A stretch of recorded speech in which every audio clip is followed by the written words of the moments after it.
Lagi capek-capeknya, Ibnu Jamil dapat support tak terduga dari anak sambung. Lama tak terdengar kabarnya, baru-baru ini sosok Ibnu Jamil berhasil mencuri perhatian publik.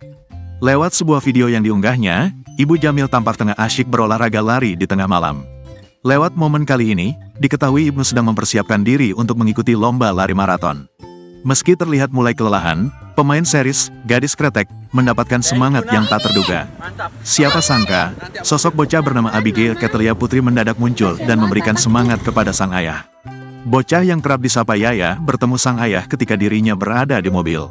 Lewat kaca mobil Yaya meneriakkan beberapa ucapan semangat kepada sang ayah. Hujan papa, semangat papa, let's go my dad, ini air, nih papaku nih guys, larinya penuh dengan hati nih guys. Biar sehat, latihan buat tanding. Papa semangat buat tanding maraton.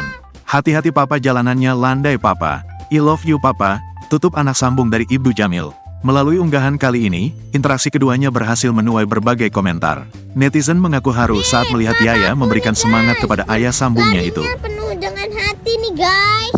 Biar sehat guys. Latihan buat landai.